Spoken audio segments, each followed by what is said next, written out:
Hey guys, turkey season is in full swing right now, and if you are planning on getting after it, make sure to pick up some Meat Eater Phelps turkey calls to stuff into the old turkey vest or into your fanny pack right now. I carry a few different things. I like to use mouth calls, and I like to use pot calls.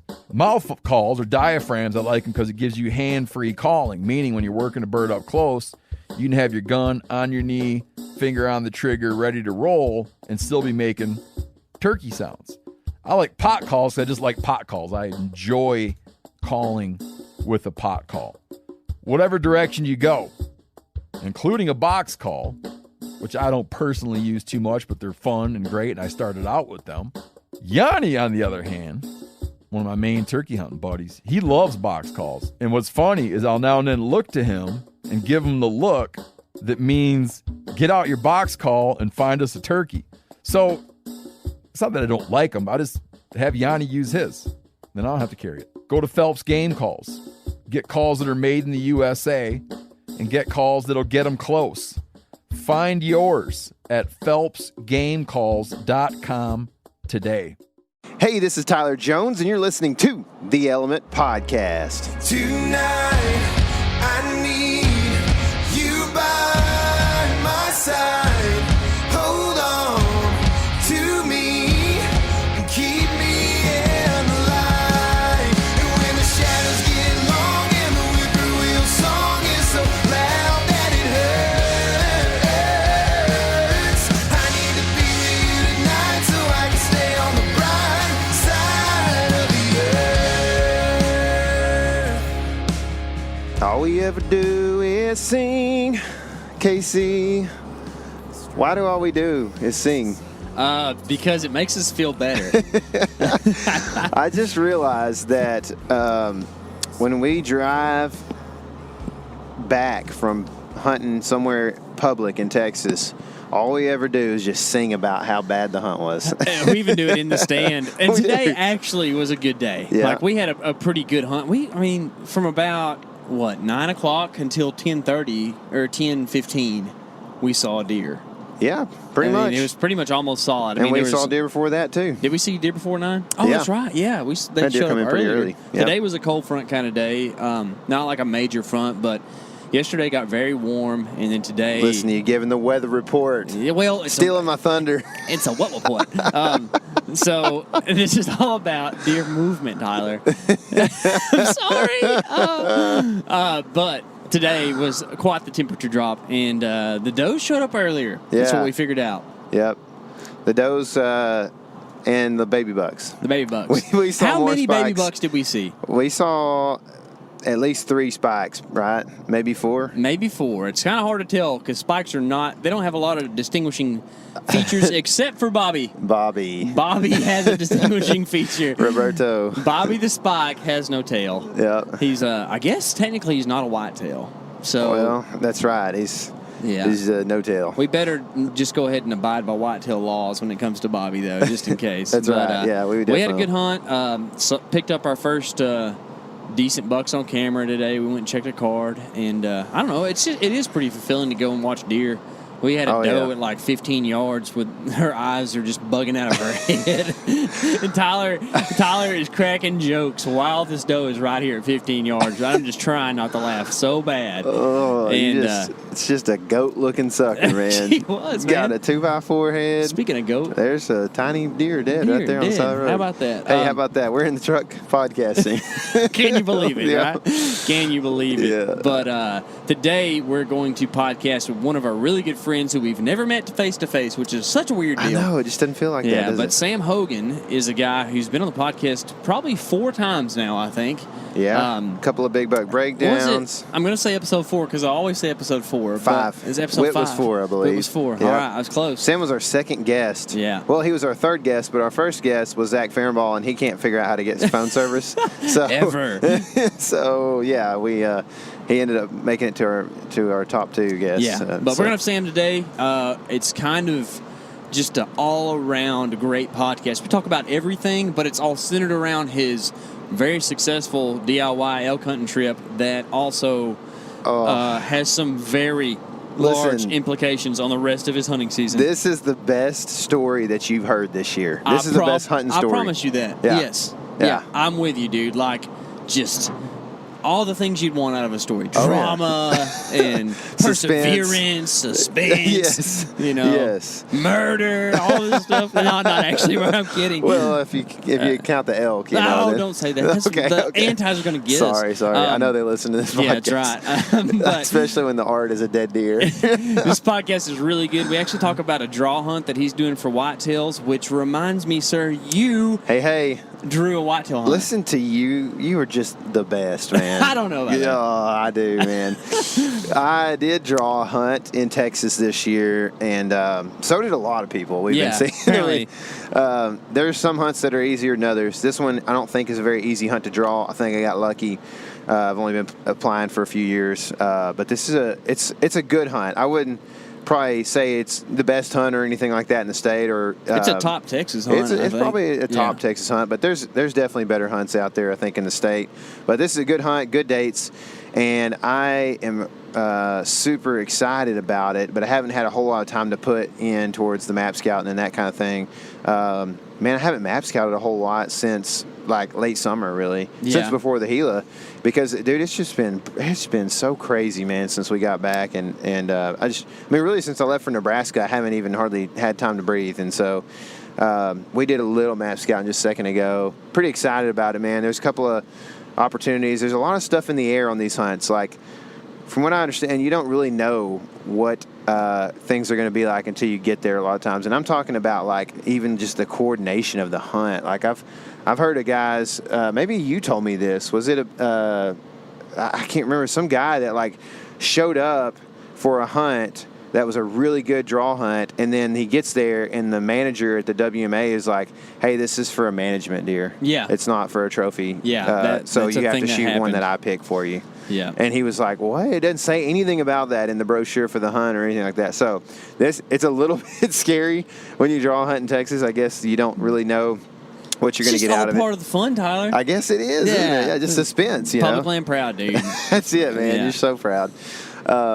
Anyway, it's one of those deals where I don't know. There's not a whole lot of ag in the area, but there's a little bit. And if I end up drawing the right straw, I might be able to get in between some deer bedding and some agriculture. And if not, then I'm just going to have to find them in some thick stuff somewhere, I guess, if I can figure that out. So, and who knows how many people are going to be on this hunt? I don't really know, but I don't think it's a very large number. So, I probably need to call the manager or biologist or whoever it is out there and just be like, hey, what's the deal? I need some input on this thing, So who knows if even all the units in this area are going to be open or whatever. So anyway.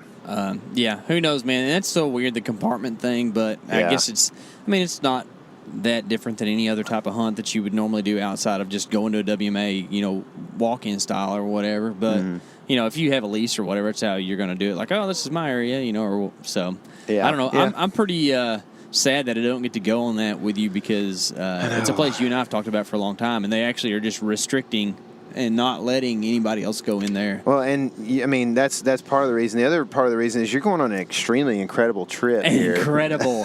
You're going on probably you're gonna have more fun than what I'm gonna be doing. Listen, I'm going on a fishing trip is what I'm starting to call that. Are you? Yeah, I'm going fishing. You're just gonna be size 26 zebra midge. Exactly right. And I'm gonna put a zebra midge and I'm gonna trail it off of a San Juan worm. Ooh. And I'm gonna trail that off of a big old gaudy looking egg. And I'm gonna rip trout. Are you? Yeah. Are you gonna eat trout? Maybe. Bring some to camp, man. Ooh, that would be cool. Yeah. Dude, that our camp buddies would freak out if I brought fresh trout. Dude, your boy Drew thinks you're the baddest wild game chef there is. I'm gonna have to look up some trout recipes because it's gonna be real dry. Garlic, butter, right. Maybe a little cream. Some garlic butter cream sauce with some lemon, dude. Remember when I made that salmon? Yeah. Dude, I guarantee you could do that with a brown trout the same way. Yeah. Yeah, well, it'd be good. Anyways, bring it on, man. We're going to bring it full circle. Yep. I'm going on a family trip in the heart of the rut, and I'm a little bit torn about this, but, sometimes you have to not accept the divorce, and you have to go and do. But whenever you agree to these things, you say never again. That's it, man. Never again. That's it. Never again. My family's gotten to the point where they don't ask me very often either. Mm-hmm. But I think I've got them trained up enough. Yeah. And I've had a little bit of battle here and there, some stuff, but people in my family now know, like, don't mess with October and November. Yeah. You know what I mean? Or December, really. Yeah. I mean, October for us is not all that great usually. So yeah, man, we said we would go and do some redfish fishing in October Did this we? year. Dadgummit. We didn't do it. That sounds way I think funner. we've got March kind of pinned down for being that. I 'cause hope, man. like March. I hope you're not just blowing smoke right now, because I will go. Hey, I guarantee you, you know what? I better not say March, because March 23rd is a pretty big day for me. So yeah. I don't know. Maybe we'll be able to go. Maybe not. I don't know. Maybe my wife will want to go on like a baby moon with you and me. blast and cast. Yeah. Well, Anyways, there goes a place that I'm going to shoot a deer tomorrow morning. There you go. Perfect. Let's do it. But yeah. So I think we might hunt private tomorrow. Hunt my place. There you go. See if we could put you on a pencil. I forgot to even ask you about that, but I know we had kind of maybe mentioned it yesterday. What's that? Just maybe hunting your property in the morning. Ooh, so I don't know. We talked about the evening too. Oh, did we? You said that you could hunt up until like Jet's game and climb down. Yeah, that's right. Ooh. I think that would be better. So we're gonna be just because of the sleep factor only. Yeah, yeah, pretty much. Goodness, I've been struggling, but anyway, man, we got some excitement in the air for sure. We had a good hunt on public this morning.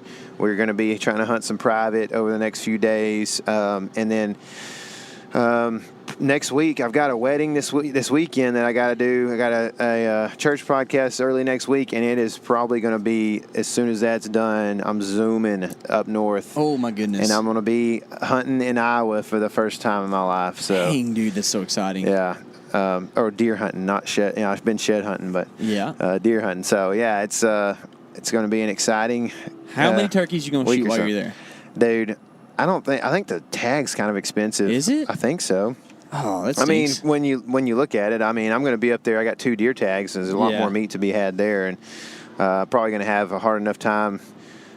I mean, word is the HD's killed everything. You know what I mean? Yeah. So.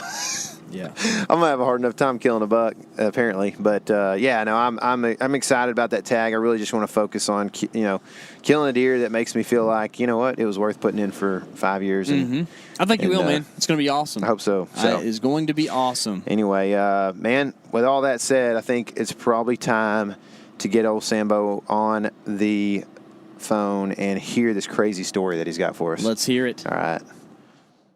So now on the phone, we've got Sam Hogan. He did one of our very first podcasts as a guest, and since then, KC said he's become the Brogan. Sam, what's been going on in your neck of the woods, man? Hey, man, I'm doing pretty well. It's always a pleasure to chat with you guys. Yeah, back at you, man. We get to chat off air a lot, and it's kind of like KC and I, when we first started hanging out, we just never stopped talking to each other.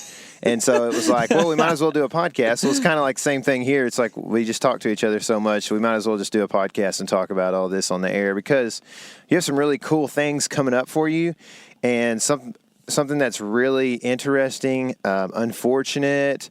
What are other descriptives about the elk story here that we're going to hear? Awesome, oh boy. Awesome and stinky. Awesome and stinky. There's a whole lot of different things that are going on in this thing, and dynamics that are playing out, and I don't know where we stand on them all right now, so we're going to get filled in on that. But first, you got a pretty good deer hunt, or pretty cool deer hunt coming up at least. Talk about that a little bit, man.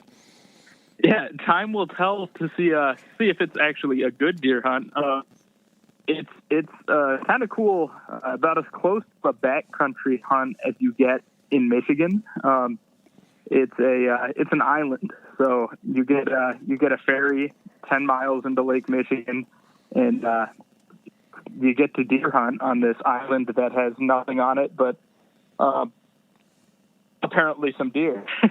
There's no literally they drop you off at this dock, and 60-something hunters, or however many people entered to go into it this year, hop off the boat and the boat drives away and you don't see it for a week and everything else is up to you. So that's tail end of October into the first couple days of November. So personally, it's probably one of my favorite weeks to hunt whitetails.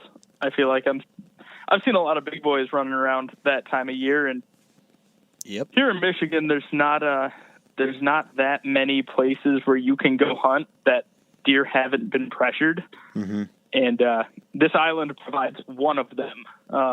So to hunt deer that have more than likely never seen a hunter in the whole month of October is pretty enticing. Yeah, dude. So is this like a pina colada kickback on a beach chair kind of island, or what kind of island are we talking about here? This is a lot of sand, but not the pina colada kind of sand. Okay. It's about as similar to like an elk hunt minus mountains, and you're chasing deer instead of obviously elk. So yeah, lots of trees and stuff. Yeah, there's trees. There's actually an old like apple orchard on the island. That's cool. Crazy overgrown, so I'm sure that's going to provide some sort of food. Mm-hmm. I'm sure there's like I've been there camping once 4 years ago, and I know there's oaks. I know there's a lot of just thick, nasty stuff and swamps, which I love. That's probably going to be what I'll be targeting. Targeting the most is just the lowland, the swamps. Hoping to catch a couple big slipping up in there. So what's the point of, I guess, why are you targeting swamps instead of the food source that you have in the apples or the acorns, I guess? Yeah, so I think first and foremost, being from Michigan, there's no shortage of bow hunting pressure, or I guess hunting pressure of any kind.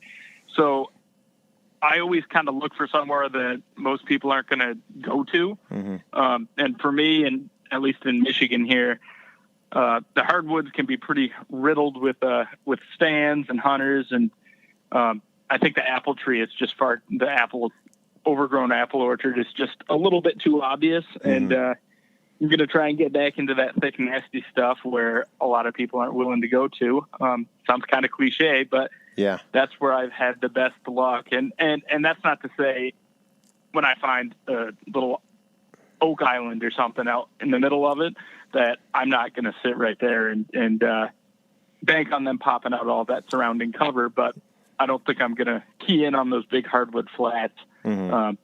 Where all the other guys are going to be posted up. Yeah, I think last year we did a big buck breakdown with you, I believe, and you had hunted a swamp and killed that deer. Is that right? It might have been 2 years ago. Yep. Yeah. If you want to find all the spots I hunt, just look for the swamps in Southwest Michigan, and you'll be close. All right, cool. That's exactly where I want to go hunt. Yeah, exactly. Let's go to another place that has high pressure. This is a man who knows that nobody's going to hunt his place. Right. Oh, that's cool, dude. We should do a swap where I go hunt Texas for like a week, and you guys come up here, and then we just see what happens. Let's do it. That sounds like a great idea, actually. Yeah. That makes some pretty good film, man. I think we could have a battle of the pressured bucks or something like that. That'd be cool. Yeah. Yeah. Yeah, I'd be all about it.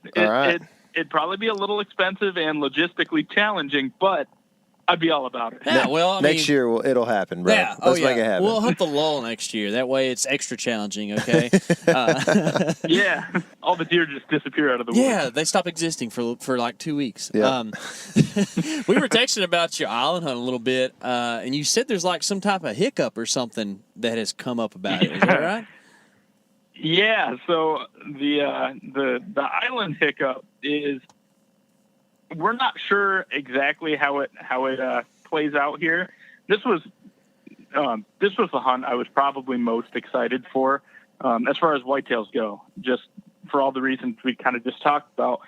And we just found out that there is one boat that goes over there, and it's full. Oh no! Oh. At this point, we're kind of hopeful because we've been told that it's pretty common for somebody to bail out for whatever reason, or a couple people to bail out for whatever reason. Yeah. But They literally gave us our license. We applied. They gave us. They say it's a draw, but everybody gets in. So they gave us our.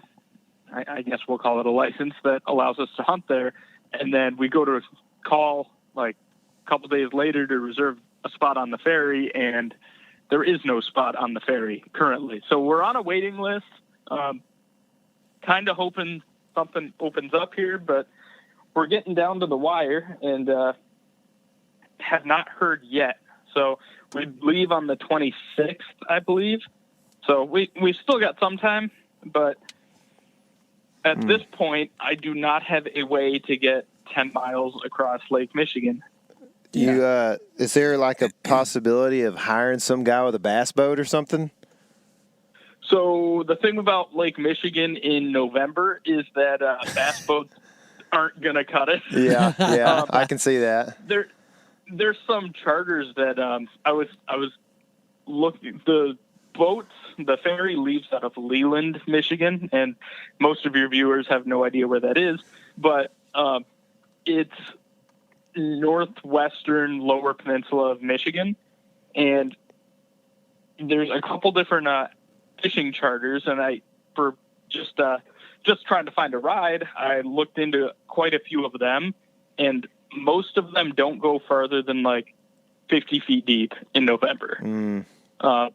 Just because it's so unpredictable and it can get rough. And there are times where this giant ferry that takes hundreds of people across, it won't come for like an extra 3 days because the weather's so bad. Oh my! So you got to pack a lot of extra food or eat apples. You pack those extra biscuits and gravy for that situation. Ooh! And you hope somebody shot something. Yeah, biscuits, gravy, and venison.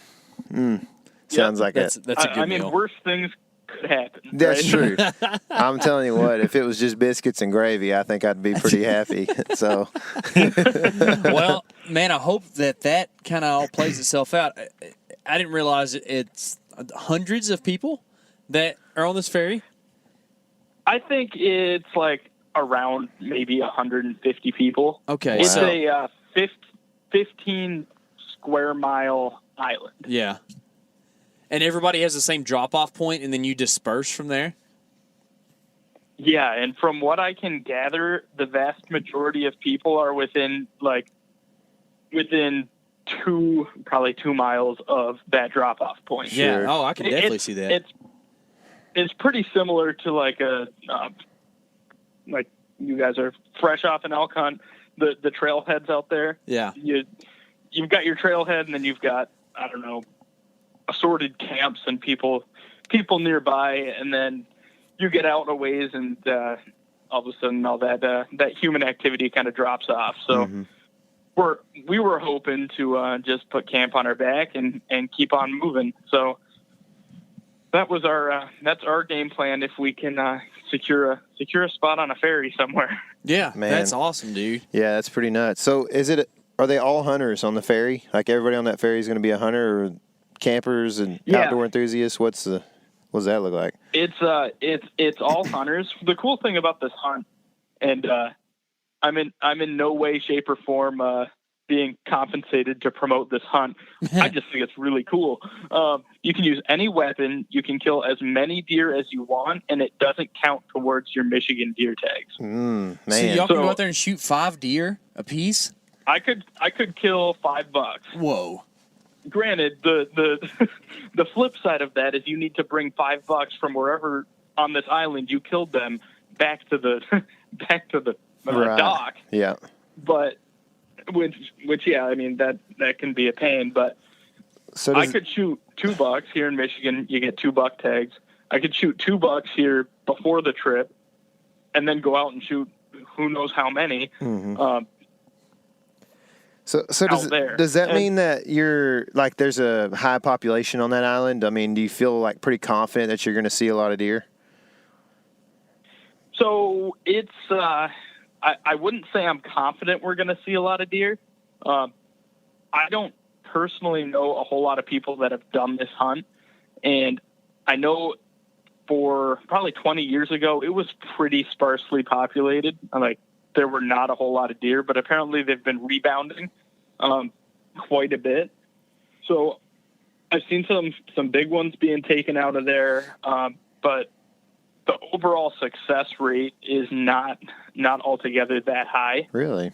But naturally, being the after looking at out-of-state elk hunts and other whitetail hunts, I look at stuff and I'm like, all right, 20% success. Like, all right, for me, well, not to sound arrogant, but like we can do better than that. Sure. Yeah. I think that you're right on. We track talked with about that in the Gila. Yeah, we talked about this exact same thing, and we fell into the statistic, but it is what it is. But you're right. Like, man, it's the fact that you're young or even old and in good shape, but in your case, young. Like, you can go and do and just have more grr and grit about you, and you're going. That's going to increase your success rate right there.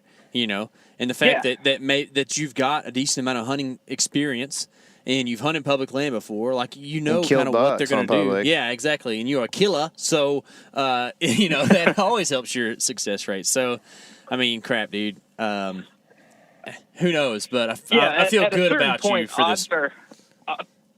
At a certain point, odds are just like a baseline. Yeah. And it gives you a ballpark idea, and then you can look at it and think, how confident am I in that terrain? How confident am I in the situation? Right. And what can I reasonably expect to get out of it? So, yeah. Well, that's cool, dude. So, speaking of odds in elk country, you beat the odds this year, man. Like, had a pretty incredible, I guess, like, really early part of your trip. I don't even fully know the story because we've been telling you to hold off and not spill the beans to us, at least for quite some time. But, man, I am interested in hearing this whole shebang. So give it up, man.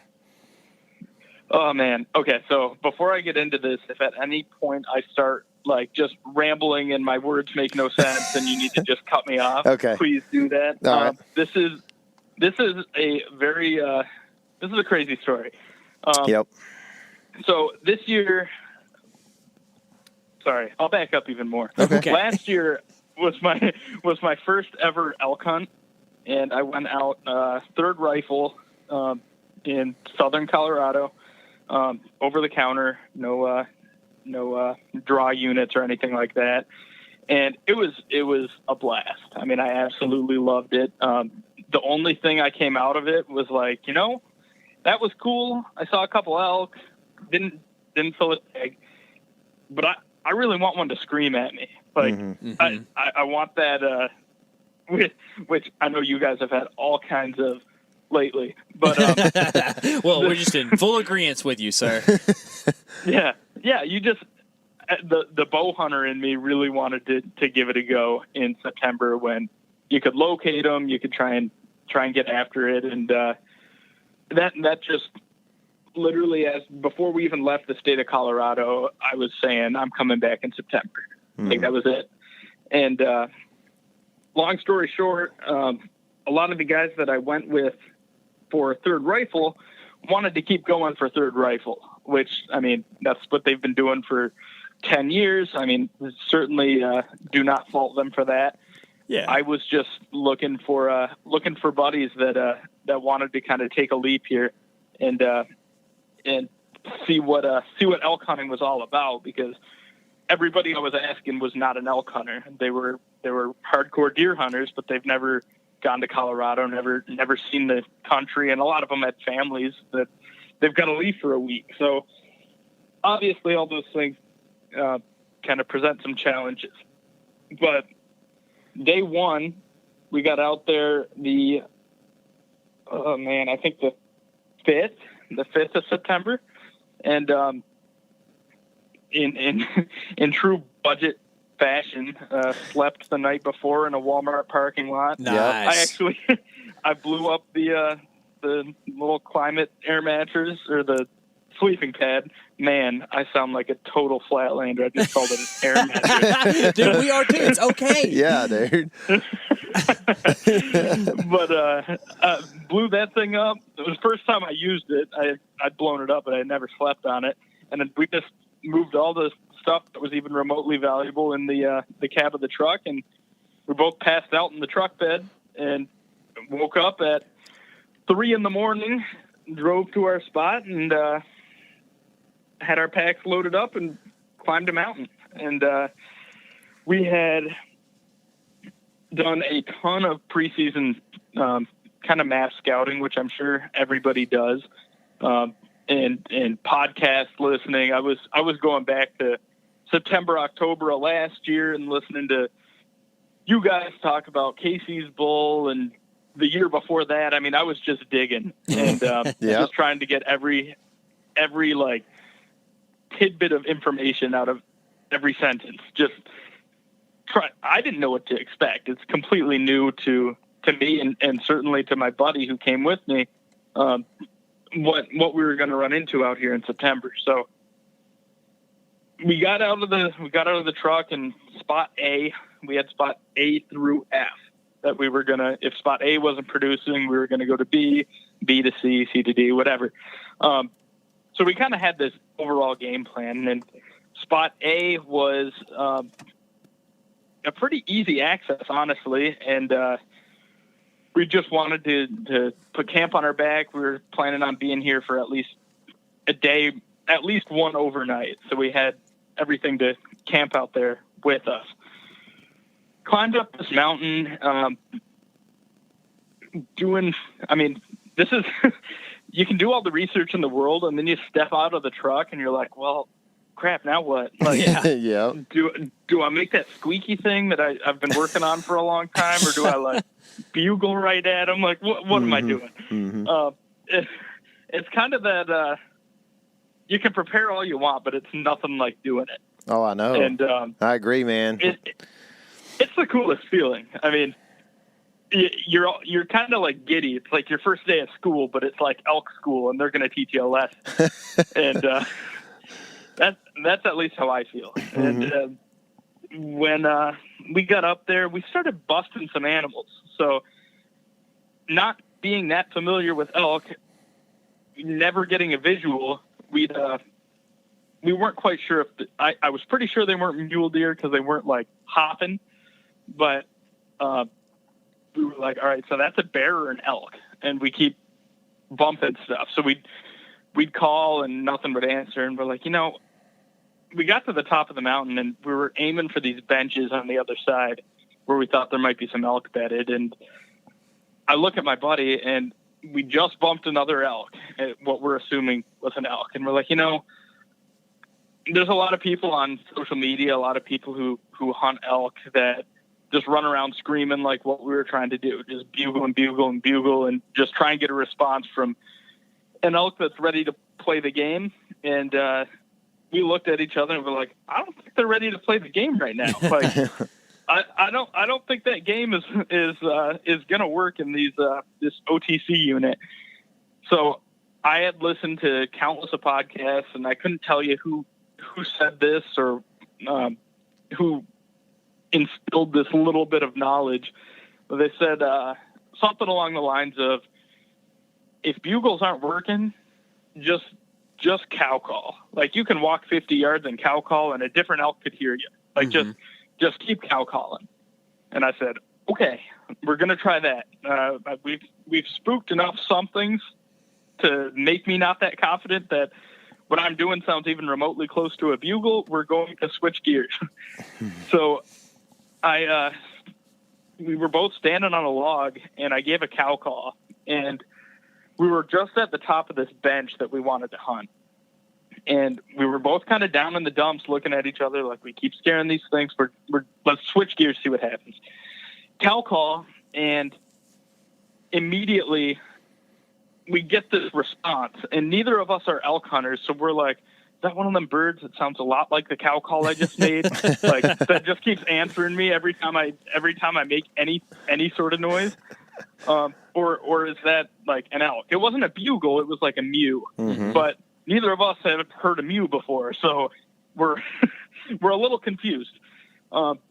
Neither of us have arrows nocked. Neither of us are ready for anything. And our agreement was, first legal elk we're killing, and then the other person can hunt for a bull. But whoever has that first opportunity at a legal elk, if we're not taking it, we're doing something wrong. So we got to try. I love it. I love it, dude. So we're both standing on this deadfall, and we were climbing up deadfall to get up into this spot to get into these benches, and we're standing on deadfall that's probably 5 feet off the ground. And we're not hiding, is what I'm saying. Yeah. We're about as skylighted or silhouetted as you can get. There's some cover, but not a whole lot. And I'm scanning, and I see movement out of these pine trees at like 50 yards. And I look at my buddy, I'm like, elk. First thought was elk. And then I looked again as I'm fumbling to get an arrow knocked, and I'm sure every bow hunter can relate. You're just jacked up, everything's shaking, and you're trying to connect 2 dots. It's not working. But I'm doing that, he's doing that. We're both trying to get ready. We both have our packs on still. We didn't have time to drop them or anything. And I look back up, and I'm like, that's a muley. That's got to be a muley. And so I think that was a blessing in disguise, because it gave me a split second of like, calm down, Sam, it's just a deer. And then that allowed me to like knock on and get my release clipped in and everything. And then I looked up, and no, that's an elk. That's for sure a bull. And it's at the time we thought it was in velvet, but he comes out at about 50 yards and walks dead at us. And we're, like I said, we're completely out in the open. We've got one pine tree in front of us. If he goes one way, I've got the shot. If he goes the other way, my buddy's got the shot. So it was like this perfect, without us saying a word about it, we kind of knew what was going to happen. Like, one of us was going to get a shot, depending on which way this bull came.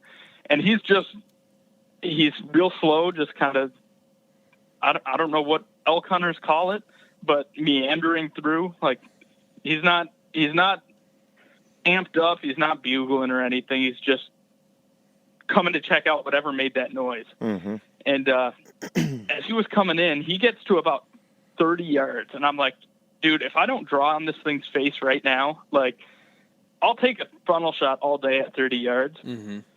But if he gets any closer and then he catches me drawing, like, I don't know that we have a shot at this thing. So he starts walking right in, and I'm like, I got to draw. So I draw, and I'm ready. I've got my pin right on his chest, right where I'm just visualizing sinking that arrow where I'm burying that pin. And I take one last second to look up at him, like to take my eyes off of like the shot and just see what he's doing. And he has no idea I just drew, which I thought for sure he'd be stopped, locked up, staring at me. He has no idea we're there. And he takes 2 steps to the right, completely broadside. And he was on my side of the tree, and I just drilled him at like 26 yards. The shot was money, turned around, ran off, and at that moment, I'm pretty sure I dropped my bow. I did not believe what had just happened, and you forget everything you're supposed to do, so everyone's like, oh, cow call or bugle, or like something to stop them. And I'm like, oh, dude, what just happened? There is no way. Day number 1 at 2 in the afternoon, 1:30, whatever time it was, we just shot a bull. Like, that does not happen. And for everybody who hasn't elk hunted, it truly feels like we shot a bull. It's not like whitetails for a lot of people where it's like, I shot a bull, dude. Like, check this. You're showing them trail camera pictures or whatever. It's like, we shot a bull. Yeah.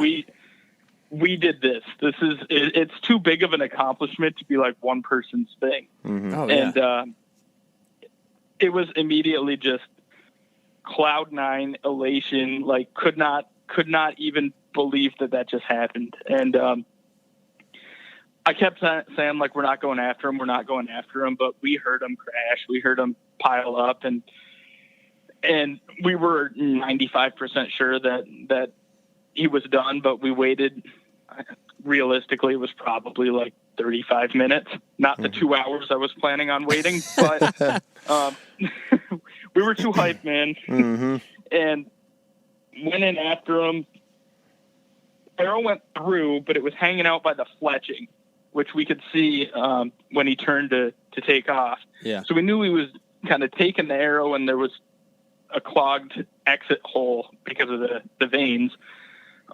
There was not a drop of blood, not one. Oh, wow. And fortunately, he only made it.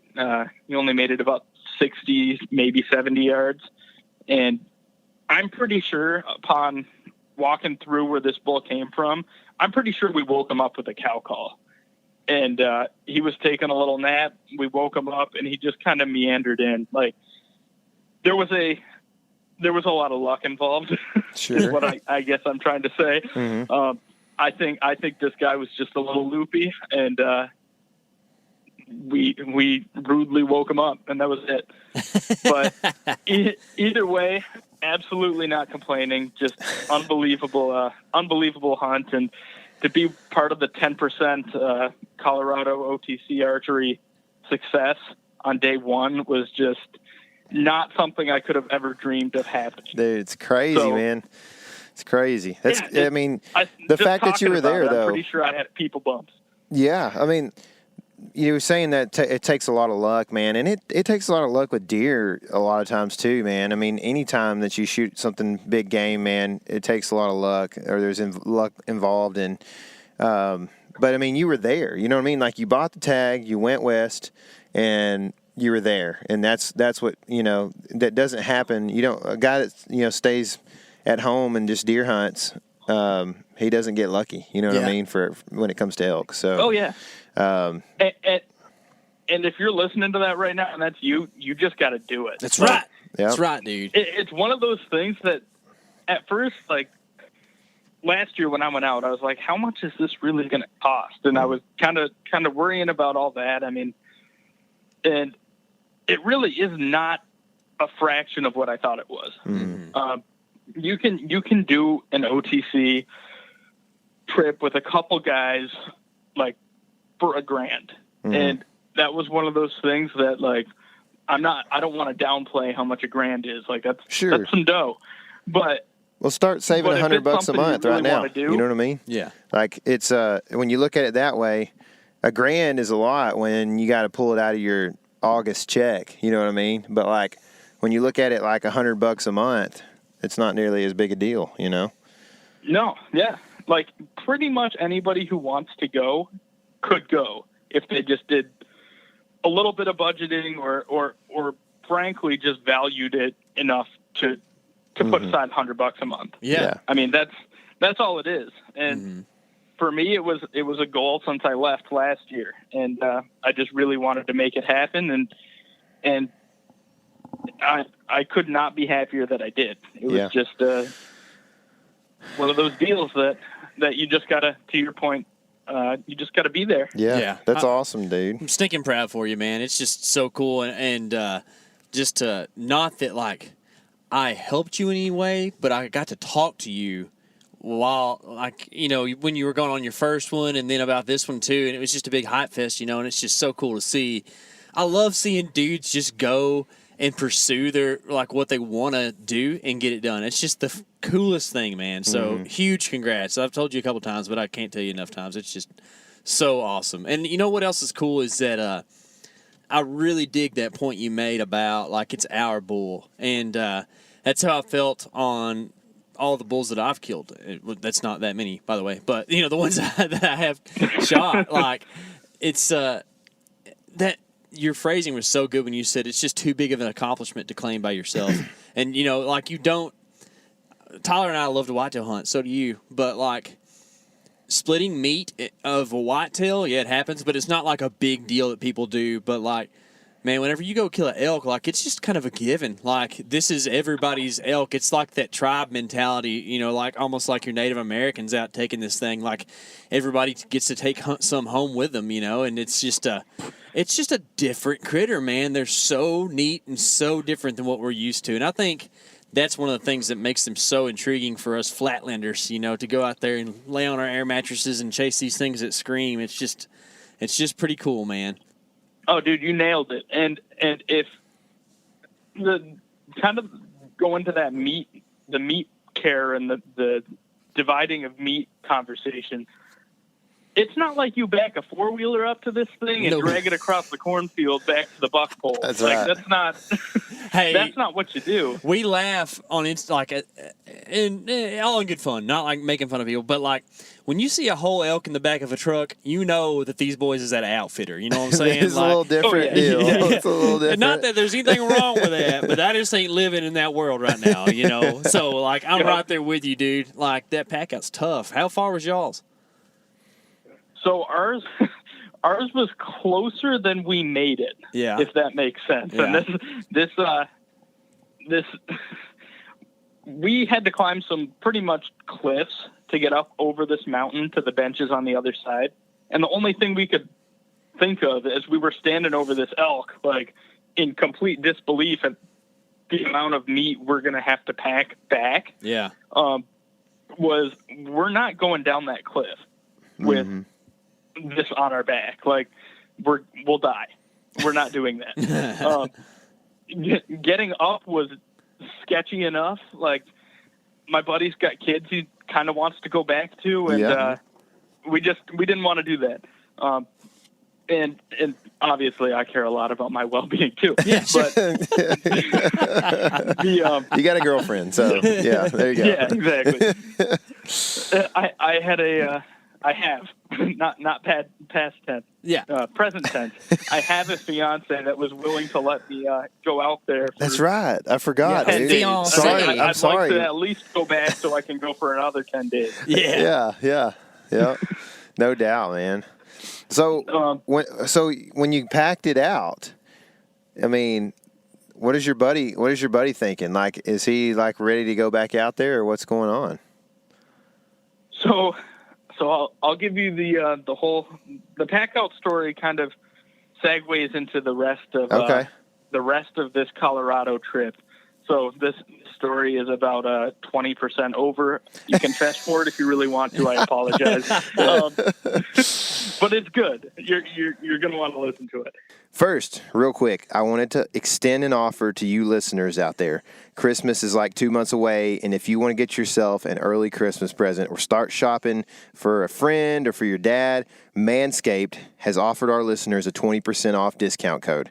If you don't know Manscaped, you should. They offer all kinds of dude products, including a no nicks or cuts, fully waterproof hair trimmer.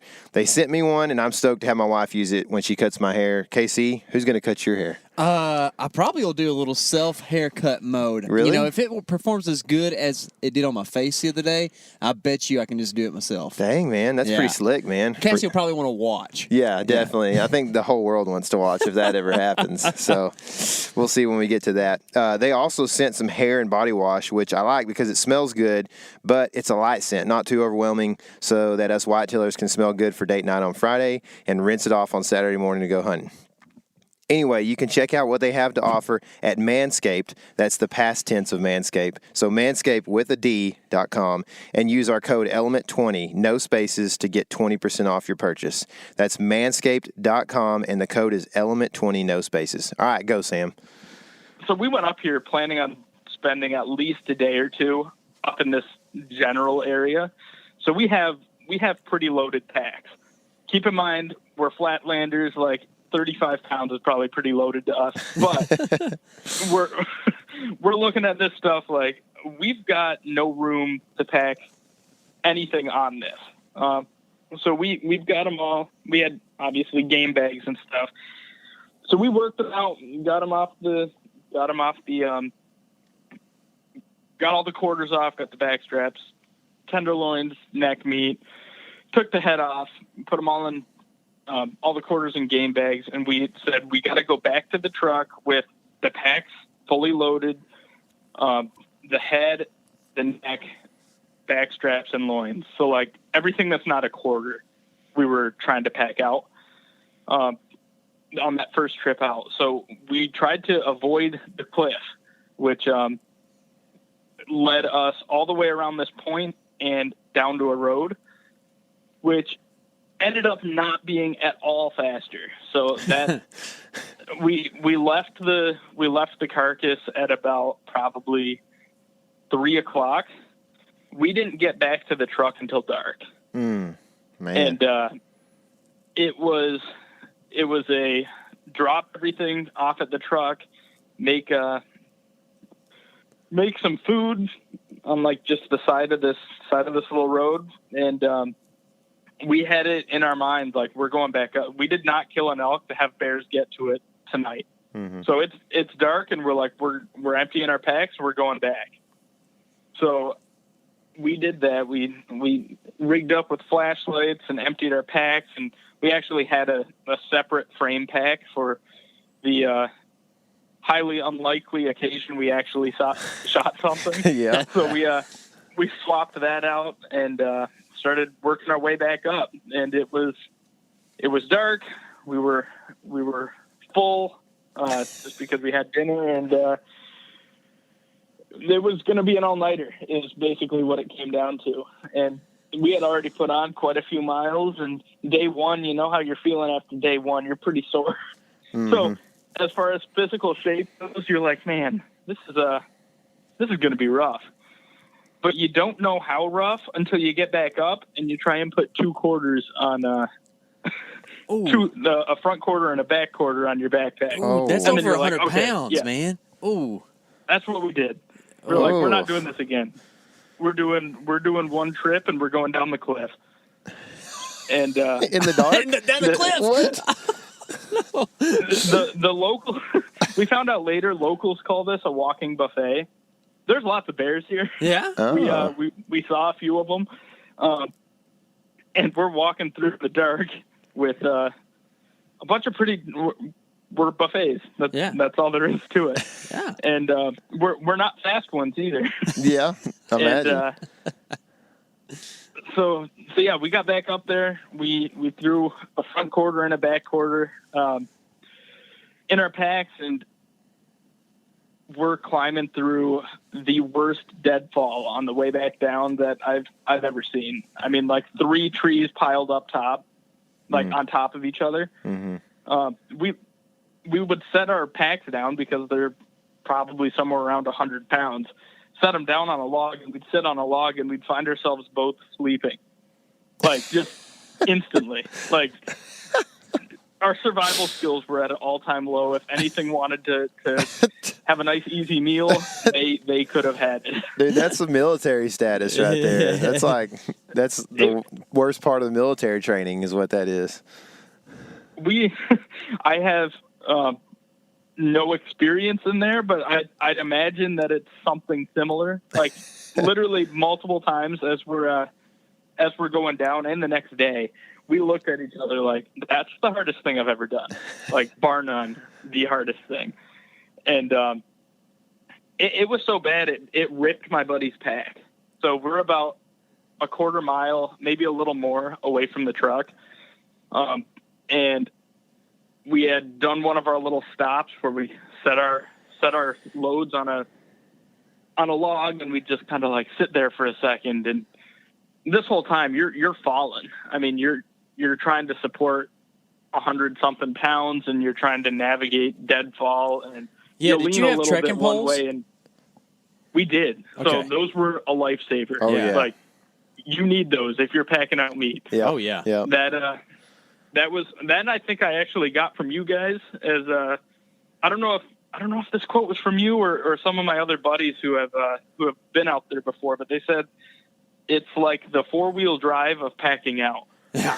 And that resonated with me a lot, and I can completely attest that is in fact true. Mm-hmm. It's going over deadfalls would not have. I don't know that it would have been possible without tracking poles. Dude, Yeah. it was like when we packed pretty heavy packs in because we had camera gear and stuff in the helo, but like the whole time I'm thinking, why are these even an option? Like, why do people ever even go, should I or shouldn't I? Like, I mean, granted, there were times that we like put them on our packs, but I spent a lot of time with poles in my hands. You know? And even if it's not about weight bearing, the stability factor alone, like you can take a step and know that, hey, if my ankle kind of slips sideways on this rock or whatever, it's not that big of a deal because I've got the support, sideways. So like it's like a huge knee and ankle saver too. You know? Yeah. You're not. For people who haven't gone and experienced Colorado or really any elk hunting or mountains, I mean, they probably can't fathom how valuable that is. Yeah. Just the ankle support and foot support, but that's a big deal. I mean, that you twist something out there and you're in rough shape. And while we're oh man, I'll get back to the pack out real quick. I know one of Tyler's favorite questions during the backcountry series was boots or trail runners. Yeah. I had every intention of boots and left them at home. Oh, no. So like the number one thing that you want on a elk hunt is like boots, footwear. That's what everybody tells you. Yeah. I got a beautiful pair of orange and black Adidas trail runners. That's what I hunted in. Yeah. It was, Hot dog.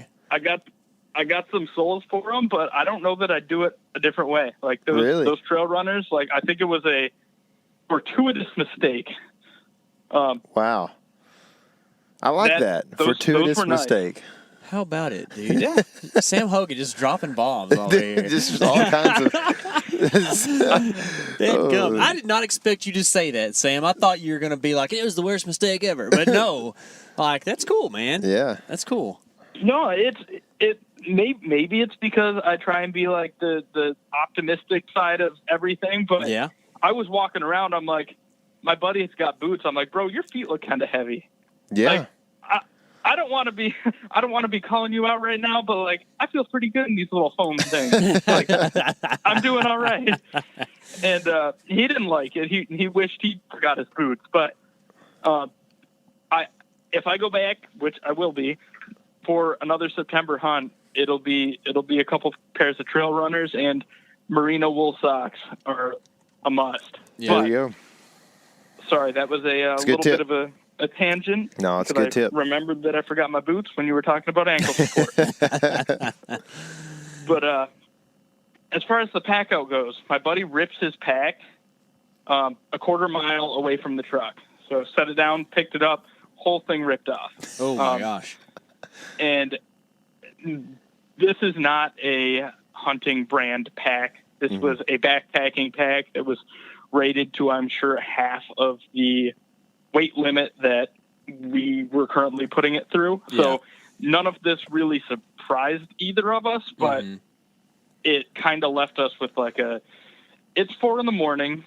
We are dead tired. We were up 24 hours ago to start this thing. We're just going to leave our stuff here. We didn't have rope to hang everything up, but we're like, we're just going to leave it in this deadfall. We're going to pin it 4 times because I do not want to lose this. And we're going to bomb it back down to the truck, pass out for a few hours, wake up, come back up here and grab it. And then go like get the nicest hotel we can find. There you go. We're done. And we did that. We dropped everything, made our way back down, got to the truck, and we were like, we're just going to like grab sleeping bag, sleep under it. We've heard people do that. The quickest way to a sleeping bag is what we were doing. Right. Yeah. And we pull up, and we were nervous because we had left the head and the neck and the back straps and such were in a cooler, but the head was in the back of the truck. So we were kind of nervous that maybe through some crazy whim, somebody was up where we were at and would snag the bull's head or something, or the meat or whatever. So we were kind of worried about that. And get up to the truck. First thing I noticed, still some antlers sticking out of the back. I'm like, perfect. Let's just go to bed. We can wake up and go get the last little bit of this, last quarter mile worth of this pack out done and be good. And open the back door to find there's no windows in the truck. Bows are gone. Camping gear is gone. My camera's gone, laptop, wallets, broadheads, literally everything we owned that was worth more than 15 cents is completely gone. Windows are busted out. Like, the only thing still there is this elk head.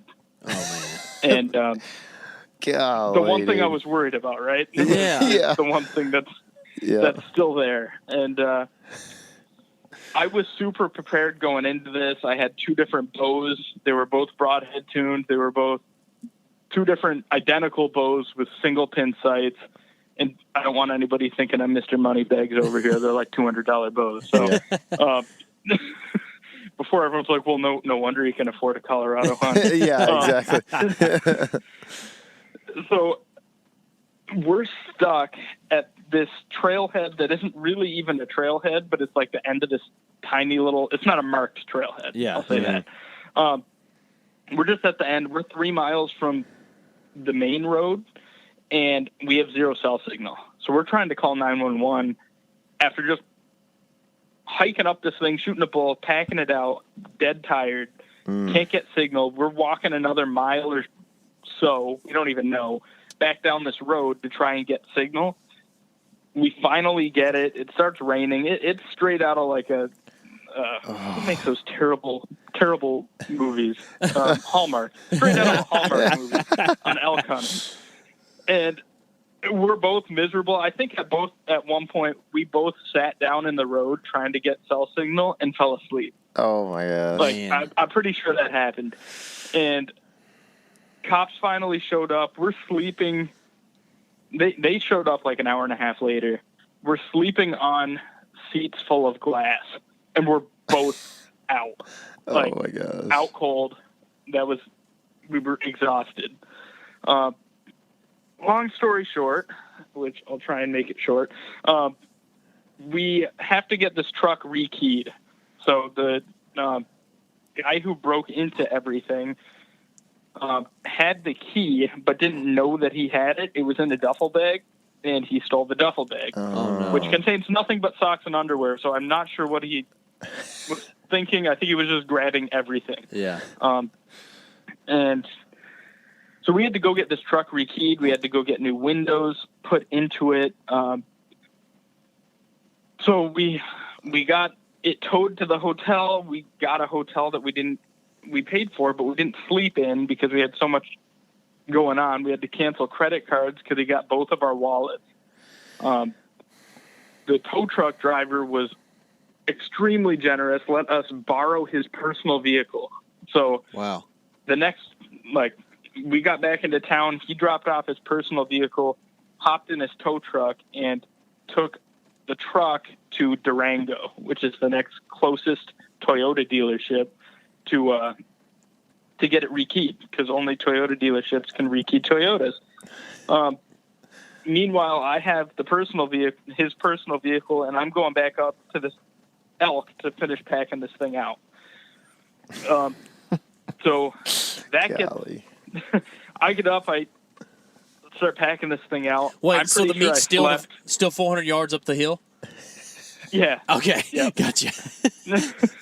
So I was given the luxurious task of bringing it back down to this little 4Runner with a couple Coleman coolers in the back.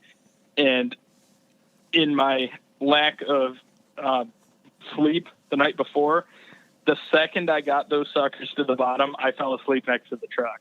I was just done. It was straight up exhaustion to a degree that I had never experienced before.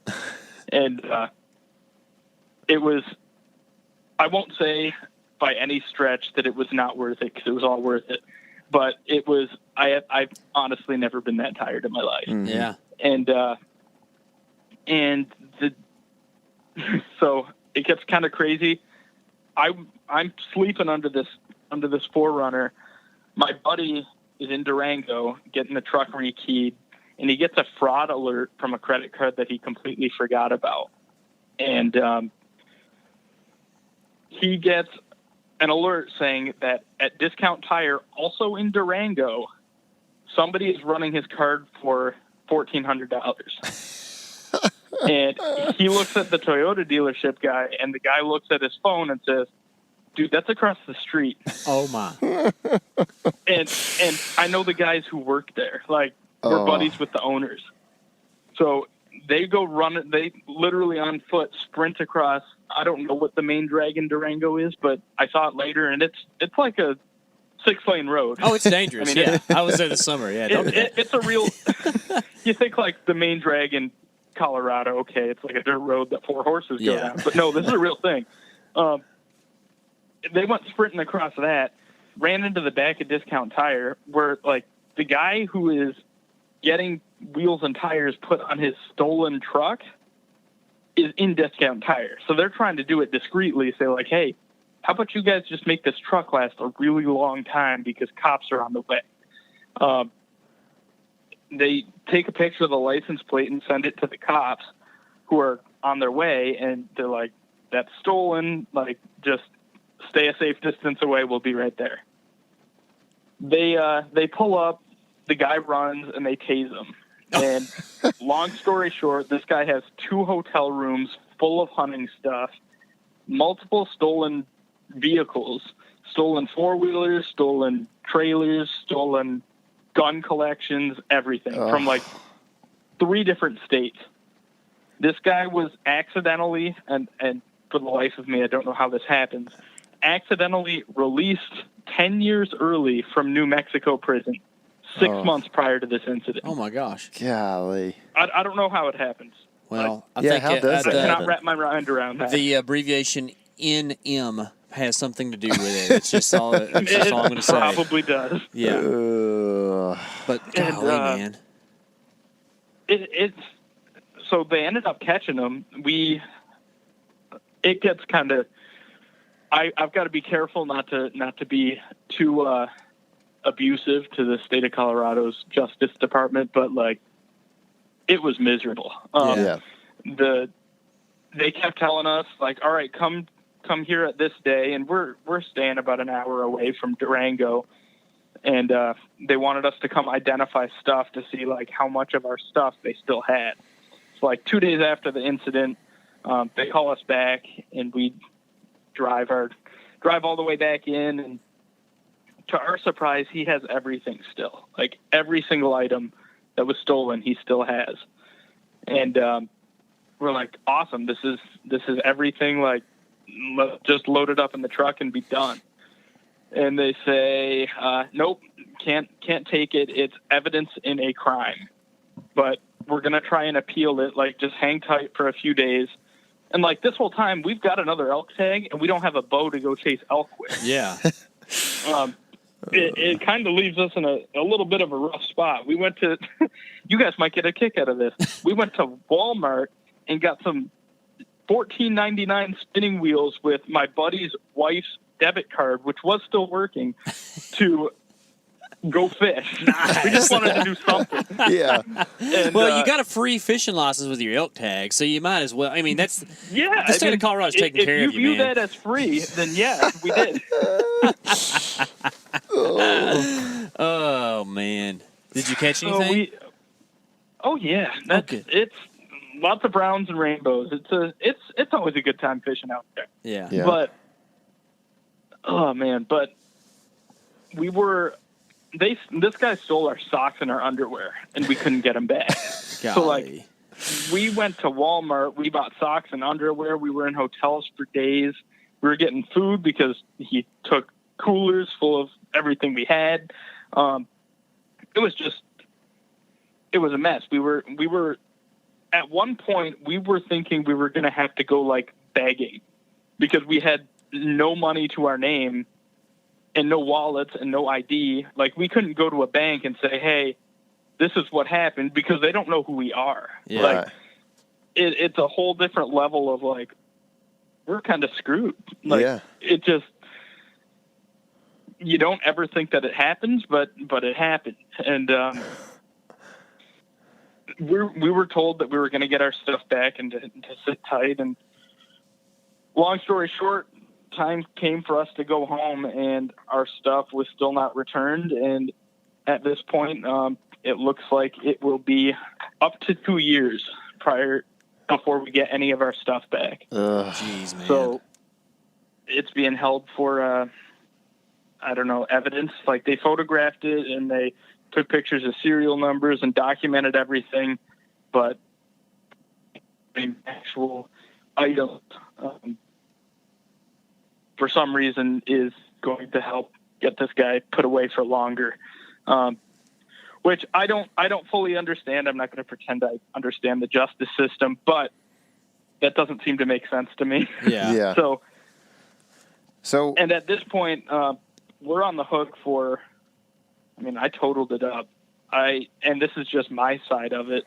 I've spent, I think it was just over $1,000 in that like couple weeks or a couple days, for like hotels, food, like socks and underwear, a camo shirt, like just stuff that we needed, but apparently isn't covered by anything. So it's been a rather expensive trip. So no, insurance wouldn't cover that? Is that what you're saying? So the problem with insurance is that we know where it is. Like, it's not stolen anymore. Oh, yeah. So the worst thing that we did in all of this was find the guy. Like, otherwise we would have been sitting on a nice check. We could have got all new everything and been good to go. Mm-hmm. Like, we wouldn't be in this little pickle. But since we caught the guy, it's not stolen anymore. And insurance doesn't cover government-possessed goods. Man, what a loophole. Yeah. Goodness gracious. I know it. Yeah. Did they cover the I'll hotel give you the and best stuff? loophole. Are you ready for the best loophole Yes. ever? Yes, I love those. I know it. I in this particular instance, I don't. Yeah. But generally, I do. I share I it. always did that cool literary device where like you exchange an opposite word for what I really meant. I hate those, but I said I love those. You know what I'm saying? Oh, that's how I got through high school. Yeah. Absolutely, 100%. But there was a reward for this guy, and the reward was through a program called Crime Stoppers. Yeah. Which I'm not that familiar with. But apparently, the only way to get the reward for any individual is to not call 911 because that's far too logical. You have to call Crime Stoppers. Oh, no. So What? Because we called 911 with a picture of this guy's license plate saying, hey, he's right here, come and get him, and we didn't go through Crime Stoppers, we are not eligible for the reward. Which is So in we're the thinking, amount of. We don't know. Oh. That's the other thing. It was never really, like, I think as soon as they found out that he was caught, they just, like, deleted everything on the sketch. It was like, Oh, my didn't goodness. exist. We didn't get the call. My goodness. The only thing that happened Go ahead. good on this trip was that you killed an elk. I am so freaking thankful that elk happened. Oh, yeah. Otherwise, this trip would have been just completely frustrating. And it still was, don't get me wrong. Yeah. But to drive back and look in the rear view and you've got a 5x5 hanging out the back and you're like, we don't have any of our stuff, but we got a bull, so that's pretty cool. Yeah. But it provided a little bit of I don't know, consolation. Yeah. Which unfortunately it was needed, but some things were just out of our control. And Sure. And at the end of the day, like I would chalk it up as among my best hunting trips. Like probably my best hunting trip ever. Definitely Like, the best story ever. Yeah. For sure. It's insane, man. Yeah. I still go look at that skull mount and I'm like, the story that this bull is going to outlive me. Like Yeah. just what happened on this trip. You It's unreal. already have a skull mount, huh? Yep. I wonder what that's like, KC. I know. my buddy. I didn't mean to poke that. No, he's talking that more issue, about but- our buddy who is a amateur taxidermist. Has both my elk and Tyler's buck from last year that we were getting skull mounts done, and Still not done yet, and we've since passed another elk season, so that's fun. But yeah. Anyway, So, how are you deer hunting right now? If you don't have either one of your bows. So yeah, my two beautifully set up, like identical Struthers. For those of you who remember that brand, Struther Archery was out of Michigan. I think their last year was like 2014 or something. But yeah, I had fallen in love with their bows, and I just stockpiled them. And by stockpile, I mean I have two. But in case one didn't work, I was going to have a backup. Yeah. But prior to deer season, I've got this kind of segues into the next part nicely. All right. I've got a bunch of buddies looking to get into deer hunting, and I stumbled upon a killer deal on a Bear Escape, which was, I think, their flagship bow 2 years ago. Mm-hmm. And I just picked it up. Like, one of my buddies is going to use it. It ended up being the most fortuitous thing I've ever done, because that was my third bow, and that's what I'm hunting with right now. Nice. All right. So she's not perfectly tuned, but I got her shooting good to 50 with expandables, which it goes against everything that you guys have talked about in your recent kind of archery series. But bro, I'm shooting expandables. Tyler's showing expandables, man. Yeah. And honestly, like, once you come back to the whitetail world, like, they definitely have their place. I 100% agree. So, and like, I mean, it's a great thing for exactly what you're talking about. You don't have the time, by no fault of your own, to perfect another bow right now, but you can put an expandable on and go be super lethal out to way past really what most people are going to shoot a whitetail at. So I mean, it makes total sense. Yeah, no, I'm a big fan, especially in a situation like this. There's no way I could be confident enough in whatever broadhead I chose to shoot if it wasn't something I knew that was going to fly exactly like a field tip every time. Yeah. So that ended up being that bow ended up being a big time bonus for me. Yeah. Just having that around, and that Manitou hunt that we started off this conversation talking about. I'm gonna have to get a new tent, new sleeping bag, new climate, like everything. Yeah. Oh no. Golly, dude, that stinks. But so there's extra occurrences if that ferry spot opens up. Yeah, no kidding. So, I mean, not that you could have avoided this whole theft thing, but I mean, we're always trying to learn something from people we have on and whatnot. Like, is there something that you would do differently as far as like where you park your truck or anything like that? That, you know, like just maybe as tips for people who are thinking about doing this thing? Because now I'm concerned. I've never, like, do we leave camp so just in disarray sometimes when we're up there? You know, like somebody could steal stuff. Now, don't hunt us down, you don't people. think about it. But like, I mean, what do you think would you do different next time? So as far as like truck physically like placement, I don't think I'd do anything different. There's really no other spot to be. I mean, it's a 3-mile dirt road that's about, I mean, a vehicle and a half wide. Yeah. And we were just at the roundabout at the top. We were the only truck up there. Yeah. And as far as where to put the vehicle, I don't know that I have one, like have an option that would be any better. Yeah. But what I would do, and I'm going to definitely start doing, is put trail cameras on video mode, one on the truck and one on the entrance and exit. How vehicles get in and out of there. Yeah. Yeah, that's smart. And that way, there's a good chance you just see somebody rummaging through, but then like minutes later, you would get them on trail camera with like a plate number or something going in and out, hopefully, and that might help at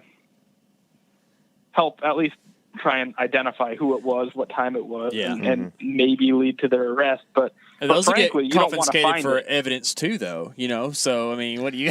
I'll tell you what you do. You call Crime Stoppers first, okay? Yeah, get their number before you go to the mountain. Put it on your OnX. But you know, and that's the thing. Whenever you're talking about this, the thing that was like so surreal is that we always think about our trucks as like the safe place, and like I'm trying to figure out how to get a camper for mine, but like if somebody's gonna bust out windows, all bets are off at that point in time.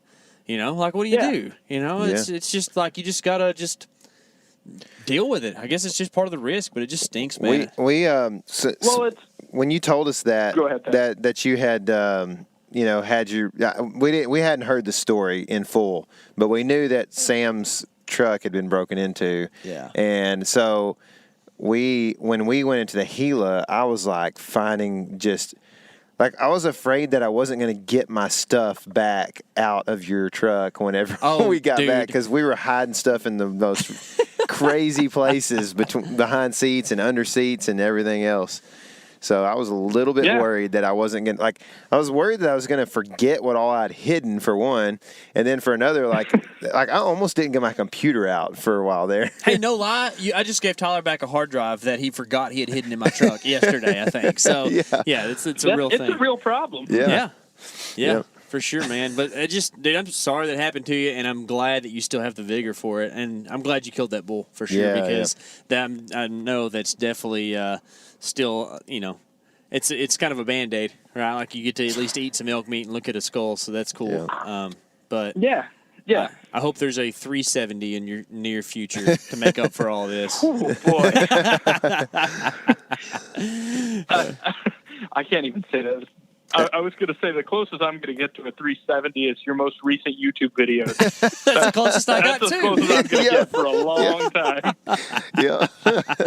Oh, man. So That might have been a little cold, and I love you both, but dang, were those suckers big. I know it, dude. They were huge. I'm finally getting to the point to where like I can talk about it and be okay about it. I mean, I say that in seriousness. Like, you can ask Tyler. I was pretty down at some points in time, and I always can kind of like pick myself back up. But like, I was talking actually on another podcast today about this. Like, man, I've had like a cloak of darkness kind of around me ever since that whole thing happened, where it's just a lot of self-doubt creeping in and stuff, and it's just it's weird, the things that we put ourselves through as hunters and the mental games that we play, and really if we'll just get back out there and go to hunting some more, it'll all work itself out. Well, and there's also, like you were saying earlier, Sam, and you were agreeing on, KC, was that when you kill a bull, it's like it's a we deal. It's like such a big accomplishment that it's we did this. We killed this bull,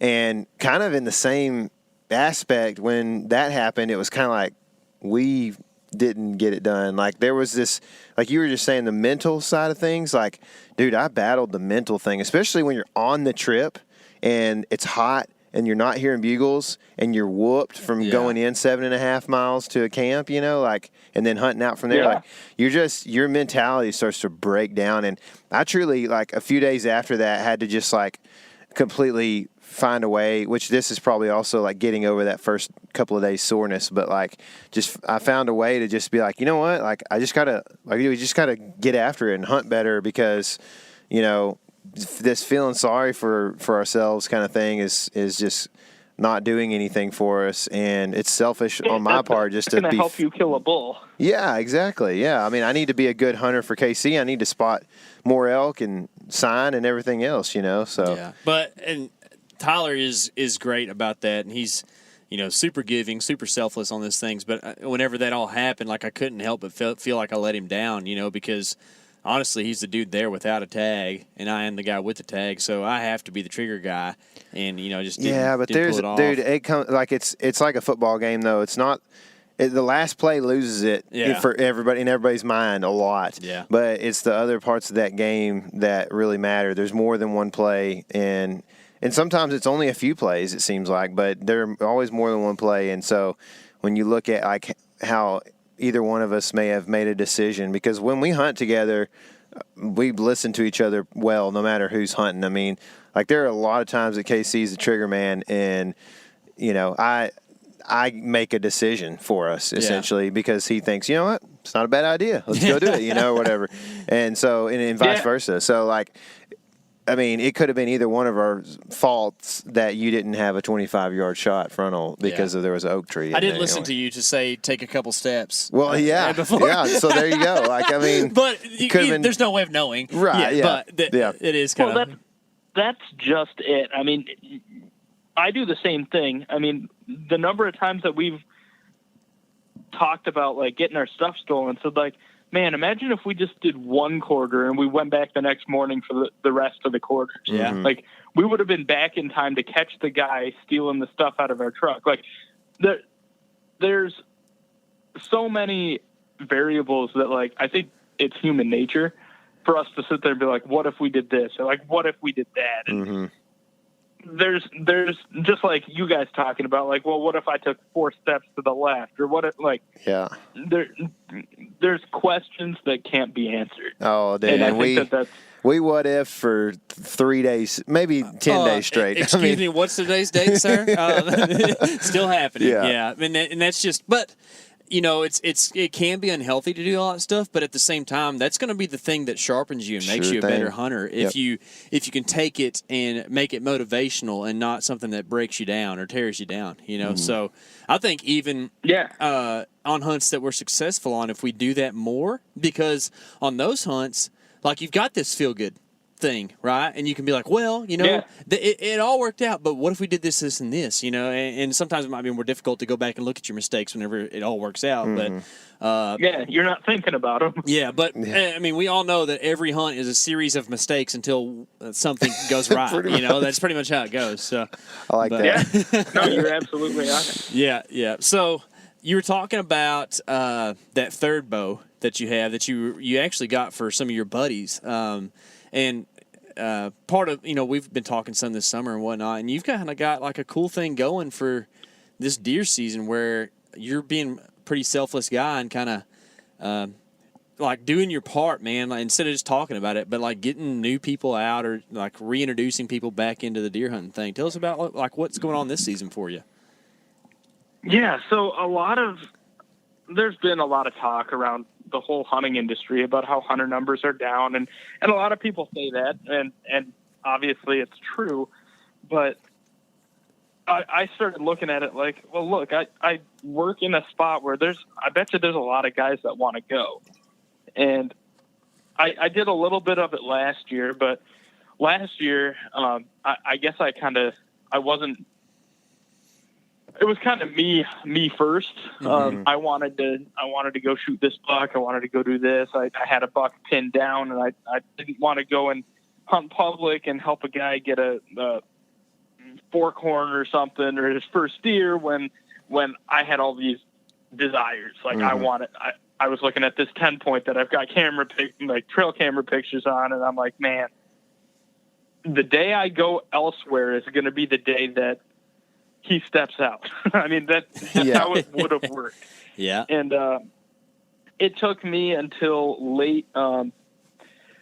We've got a late shotgun zone because of CWD, where they're just trying to get more deer tested. So they've got a late firearm season here in Michigan, and it wasn't until then, which I'd already tagged out on bucks, and at that point, I was like, well, who wants to go? And one of my buddies, we had gone quite a few times. We actually saw a pretty good buck and just didn't get a shot on him. And towards one of the last days, it was like New Year's Eve, he was able to shoot his first deer ever. Took it with a shotgun at 60 yards. And at that moment, I was like, man, that was cool. Like, yeah, I know I'm going to want to do it. I know I'm going to want to do more of what I did last year and go shoot my own deer and then maybe take people. But like, I've got to just take people out. Like these guys are now like hooked for life. I got 2 guys into it last year that like, I'm pretty sure I have missed texts from them right now telling me about their sits. Like, I mean, there's your split gas and hotel for the rest of your life. You know what I mean? It's beneficial to you too. Yeah. And I mean, I got some video of that, and that was just really cool. And this year I've been taking a couple more guys out. Michigan, with how much pressure we have, by the time it gets to December, January, these deer are I don't know what analogy to make for how skittish they are. I mean, these things are scared of everything. If snowflakes are too big, they're probably hiding. Like, it's that bad. And so it was a lot of long, cold hours on stand with these guys, but they were all toughing it out. They all really wanted it, which was like, okay, we're gonna give it a go. And every time I'd be like, dude, next October rolls around, like, it's going to be 10 times better. We're obviously going to grind it out right now, but you just wait until next year. It's a whole different animal. And both of those guys I got into it last year have killed their first bucks with a bow. So dude, that's so cool, dude. They've completely hooked. I mean, hunters for life. Kids are getting into it. One has a I think he's 3. Cutest little dude ever. And you bring the deer home and he's like, meh, meh, like, what's deer make, meh. And he's all excited, and it's not going to be long until he gets out there. So it's just something that I've been doing a lot more of this year, taking guys out.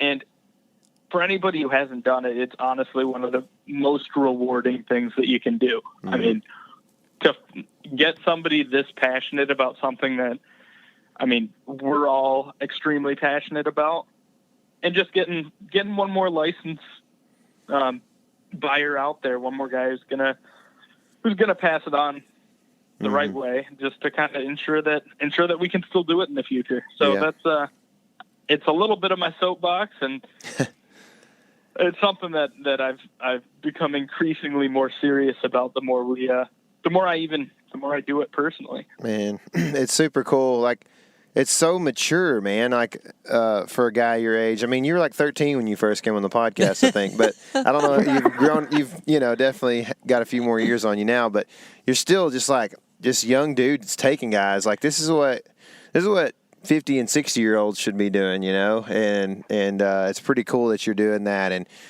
it seems to me like it's just such a natural thing for you, because these are guys that, like, it feels like, at least, and maybe I'm wrong, correct me if I am, but like that you would kind of hang out with on the weekends and watch football with or whatever anyway. And so, like, shooting the bows is just like a part of hanging out, whatever now. Oh yeah. And that's really what it's become. I mean, they'd be guys that, I mean, I'm a hockey fan. So, like, we'd go watch hockey games, or we'd go do guys that, like, I show up at work and we're all talking the whole time. And now that conversation is just all hunting. I mean, that's just kind of swayed the nature of what we talk about. It's really cool. So it is kind of natural in that sense. Yeah. And maybe puberty did me well, but I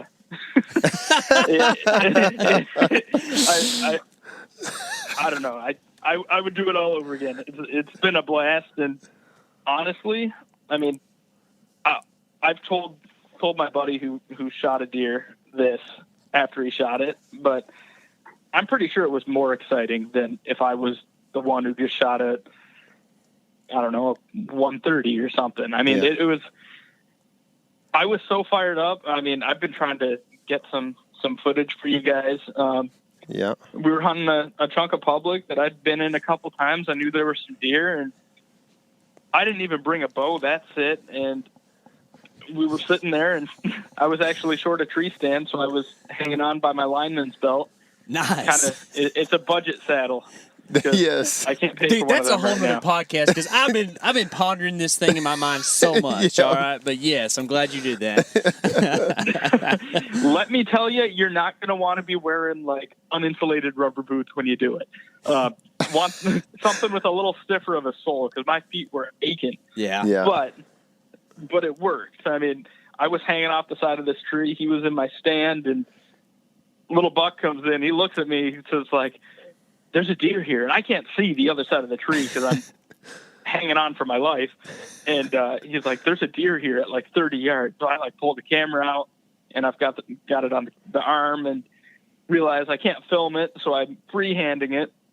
He looks at me, he's like, it's just a little spike. I'm like, bro, you're kidding. He's like, oh, I'm shooting it, but it's just a little spike. I'm like, okay, as long as we're on the same page. Like, dude, it's funny. It's crazy. Like, I can totally attest to what you're saying, because earlier this year in Nebraska, I got to.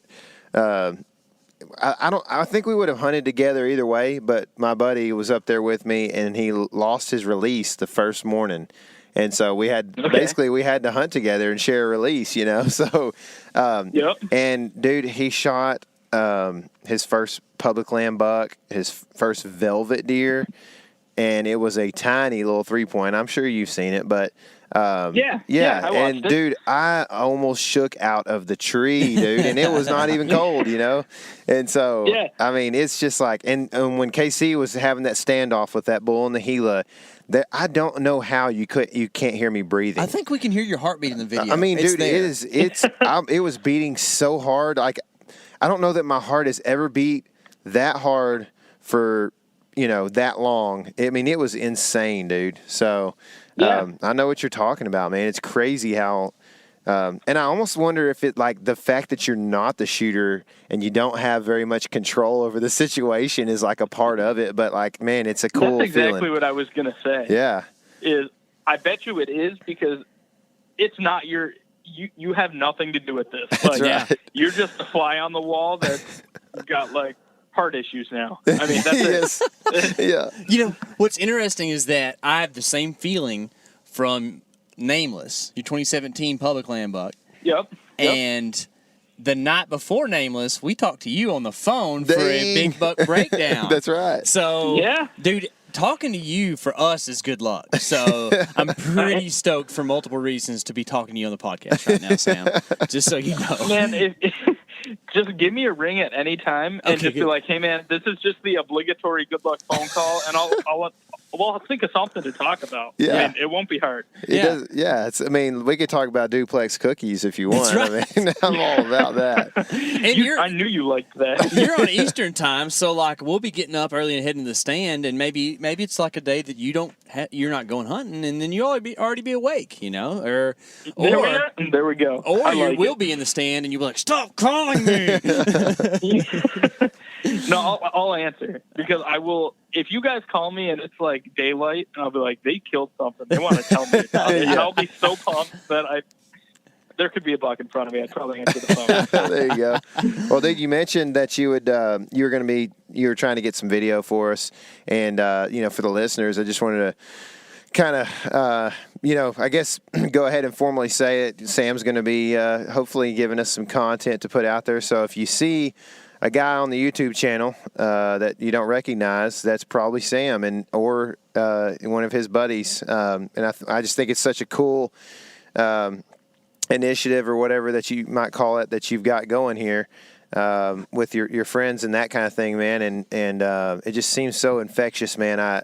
And you have an idea of how to video things, and you've got cameras and stuff, so you've offered that to us graciously, and man, we appreciate that, and hopefully you guys will have some success and we'll be able to show the world that even as a young pup, you can get out there and guide some guys to some pretty cool experiences, man, and get some people involved. That's just a really neat thing, man. No, and I completely appreciate the opportunity. I listen to everything that I'm pretty sure the day or two it comes out, and it fires me up. So I know I've actually got a couple of the guys.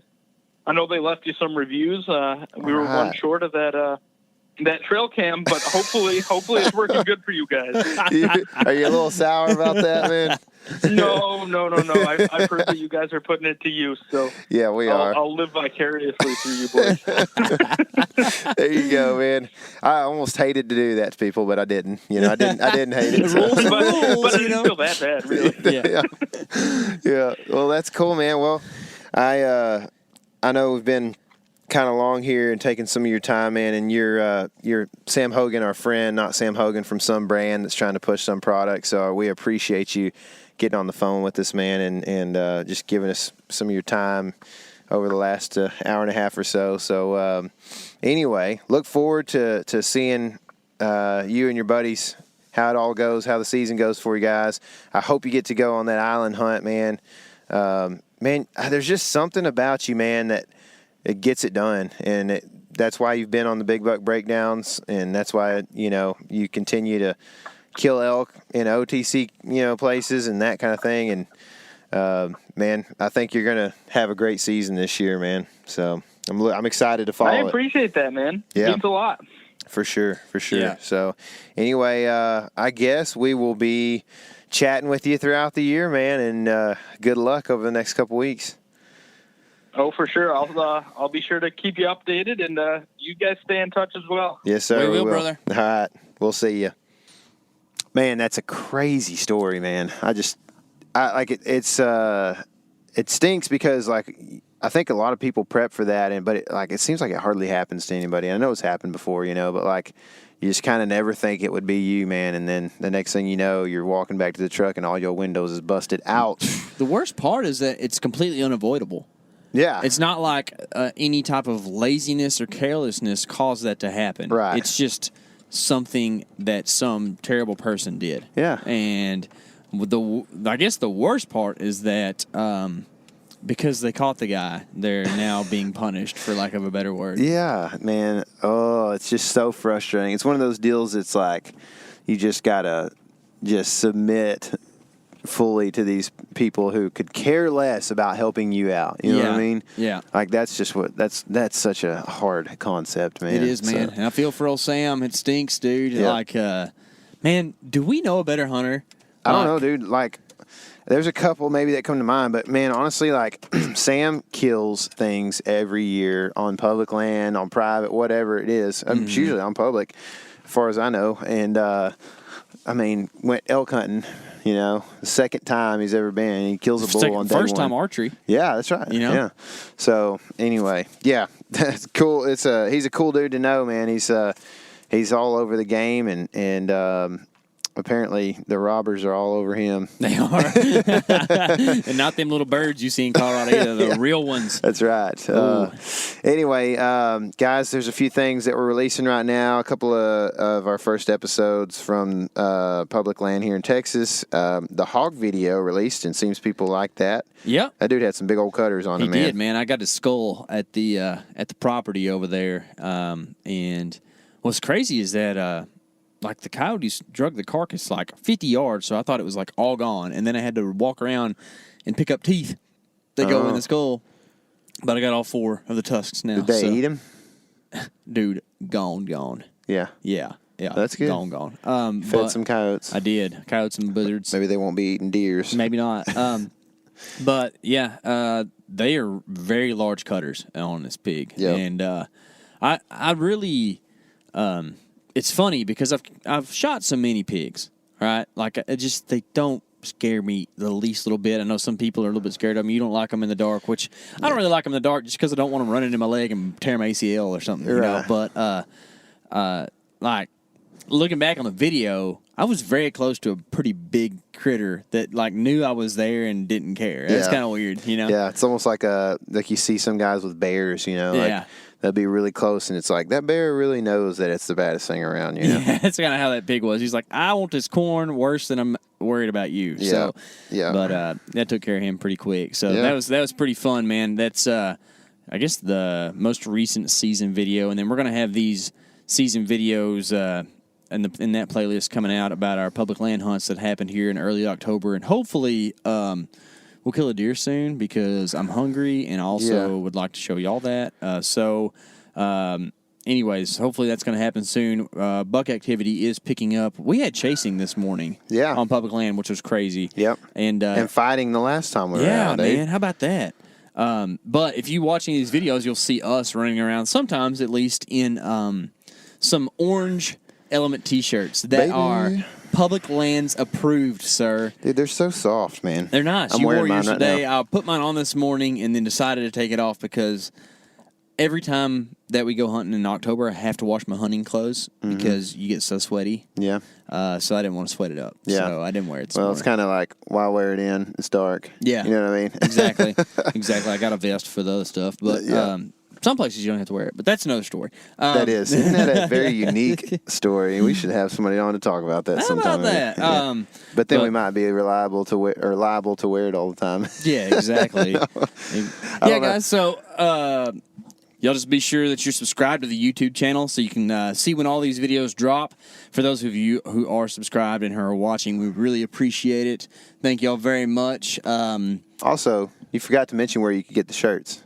They are on the website at theelementwild.com. That's right, elementwild.com. That cam. If you see Tyler or I out and about, you can buy one from us directly. Otherwise, go to the website. Apparently people love to just see us out and about. They do. We got an email from a guy in New Mexico. I can't remember. What's his name? Do you remember his name? He sent us some pictures of some big deer. But we were eating in the middle of nowhere, New Mexico, and he saw us and said, I think those guys look familiar. And then he watched our Gila video and knew who we were. Yeah, Joshua. Joshua, that's right, Joshua. Yeah, and he's a real nice dude. So, Joshua, next time when you see us out and about, sir, say howdy. Yeah, because we don't want to be the two awkward dudes in the middle of nowhere, New Mexico, that don't know what we're doing, like we were that night. Yeah, we couldn't even get fries. We didn't know we were doing so much. Yeah, I guess they're called something different there. I don't know. That's probably right. Anyway, well, guys, thanks for listening. I hope you guys are getting out and getting in it. I know some of our friends have been kind of just like not doing a whole lot of hunting, so it's like I don't know if like maybe they're just getting too old for it or something. I don't know. I like to hunt. I don't know. Brendan went Sunday evening and zeroed. Ooh, didn't see a deer. That's rough for a guy like that. I know it, dude. Dead gum. He's got some good permission. I know, man. I know. He was kind of sad, but. Anyways, hope y'all aren't zeroing out there. Yep. What we said, we might have said this last time, but I'm going to say it again because it makes me hype. Every day from here on out gets better and better and better. Man, and if you're up north, like it's already good, probably. You know what I mean? Like, man. Yeah. All right. Well, we got to roll. I'm getting hungry. This is typical deer hunting stuff. Like I can't stop eating when I'm deer hunting. You know. So anyway, guys, God bless. Remember, this is your element. Living it. Hey guys, turkey season is in full swing right now, and if you are planning on getting after it, make sure to pick up some meat eater Phelps turkey calls to stuff into the old turkey vest or into your fanny pack right now. I carry a few different things. I like to use mouth calls, and I like to use pot calls.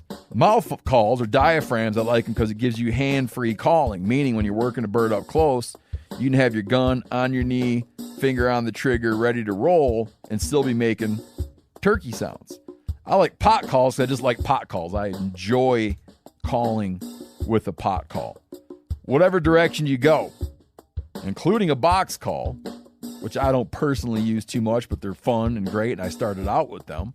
Yanni, on the other hand, one of my main turkey hunting buddies, he loves box calls. And what's funny is I'll now and then look to him and give him the look that means get out your box call and find us a turkey. So it's not that I don't like them. I just have Yanni use his. Then I don't have to carry it. Go to Phelps Game Calls. Get calls that are made in the USA and get calls that'll get them close. Find yours at phelpsgamecalls.com today.